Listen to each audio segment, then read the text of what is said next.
This is Tom Fox. I'm the Compliance Evangelist. I hope you will plan to join me this year at Converge 19. Converge is the great conference put on by Conversant, the sponsor of this podcast, and it's in its fourth year of bringing together some of the world's leading companies for 2 days of dynamic speakers, thought-provoking breakout sessions, and opportunities to connect with like-minded professionals. You will leave the conference with new resources and best practices, allowing you to continue the hard work of driving ethics to the center of your business. In this podcast, we visit with some of the upcoming speakers for Converge 19. Today I have with me Jane Arnaud. She is an associate with the Institute of Business Ethics, and we discuss her presentation on risk mitigation through having a speak-up culture. Hello, everyone. This is Tom Fox, back for another episode. And today I have with me Nicole Pitts. She is the founder and CEO of, if I get this right, Ethintegrity in the United Kingdom. So, Nicole, first of all, welcome and thank you again for taking the time to visit with me today. Well, thank you, Tom, and thanks for getting the name of the company correct. I know it's a mouthful. So, I probably should have alerted you that I am a University of Michigan Wolverine, so I note that you went to Indiana, so we probably crossed paths on the basketball court at some point. So that's right, Big Ten life. That's right. But you had a really interesting career in a wide variety of corporate positions and then moving into ethics and compliance. So I was wondering if you might be able to talk to us, or rather tell the audience a little bit about how you got into the ethics and compliance space, and then what led you to form Ethintegrity. Well, I'm a lawyer by training, and I was working at a company in-house doing contracts. And a lot of that we dealt with credit reporting compliance. And I had received a call from Georgia Pacific, who was looking for someone that had a law background to do audits of their compliance program. So I joined Georgia Pacific in their compliance department, working in their audit group. And that was good as far as, with lawyers, we are very black and white sometimes. So it was really looking at their program and seeing whether or not the different operations were complying with company policies and procedures.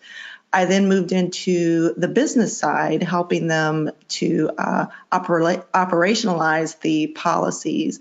And that's where I feel like the interest really began to take root with compliance and ethics, just in the challenges of making sure that the company can be profitable while also complying with the ever-changing landscape of ethical laws in a lot of different countries around the world. So after that, I moved into a different company, Lewis Berger, where I worked with them on a 3-year deferred prosecution agreement that took me overseas. And after successfully helping them through that 3-year DPA, then I decided I was ready to go out on my own and start Ethintegrity to help other businesses drive awareness of their program and look at different innovative ways to drive compliance and engagement and awareness of those programs. So I was really struck by Ethintegrity and the innovative nature of what not only the company, but you're bringing to the compliance space. And I really think that's going to be reflected in your talk at Converge 19, which is entitled Effectively Increasing Employee Engagement from the Shop Floor to the Top Floor Through Play. Even with that title, you say probably half a dozen things that I think resonate from the Department of Justice all the way down through the corporate compliance function. But I was wondering if you might be able to tell us a little bit about, or really give us a teaser about your upcoming talk. Sure. This workshop is geared towards compliance professionals that are struggling with engagement and awareness of their program. And this is especially true in global environments where you have to address different cultures and educational backgrounds. We see with traditional classroom or online training that they're typically very static, and they focus on teaching information on a particular subject matter area, but it's hard to measure the effectiveness or the practical application of that policy or procedure. So in this session, I'm going to be teaching participants how to effectively increase that employee participation across all areas of your business by engaging in a dialogue to facilitate discussions on complex ethical topics. And we're going to be using Lego Serious Play to do that.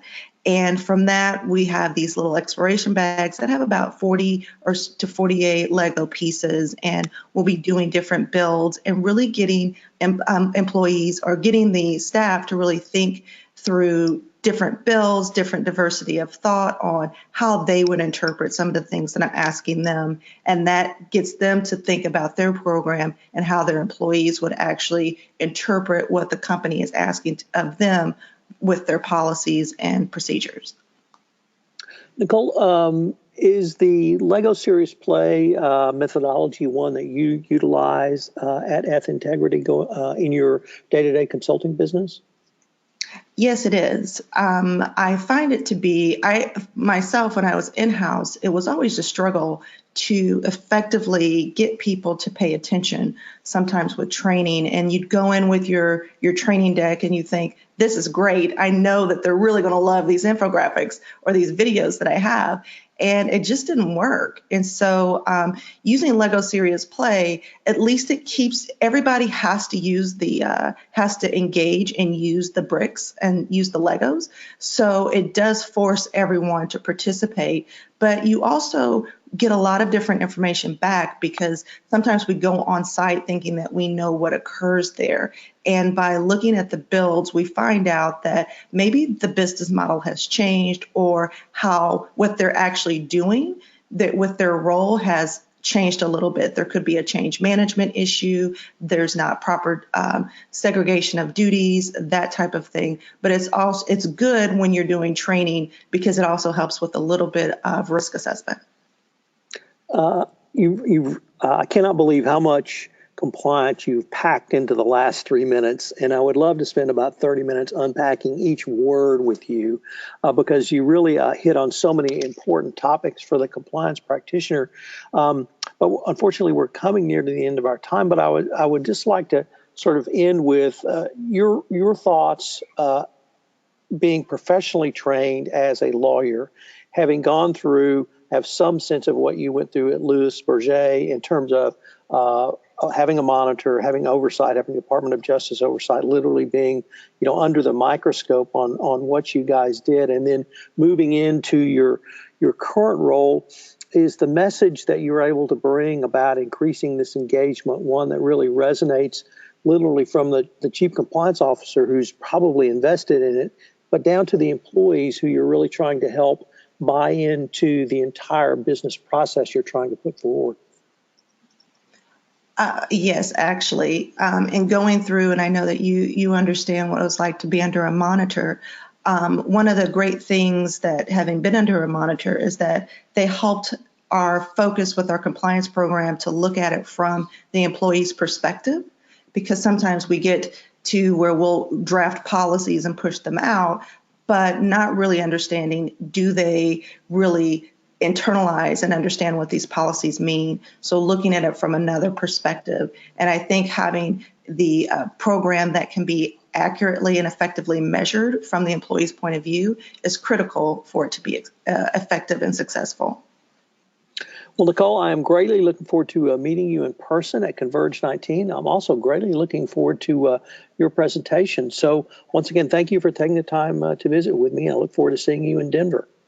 Well, thank you too, Tom, and I look forward to meeting you and listening to your keynote. Hello, everyone. This is Tom Fox again. I hope you'll plan to join me for Converge 19. It's going to be a great conference, probably one of the top conferences of this year, both in terms of educational sessions, breakout sessions, and individual moderated conversations. I know you will enjoy it. I have a few discount codes available for complimentary passes to Converge 19. So if you're interested, please email me at tfox@tfoxlaw.com. You can find out more information about the conference on the show notes that accompany this podcast.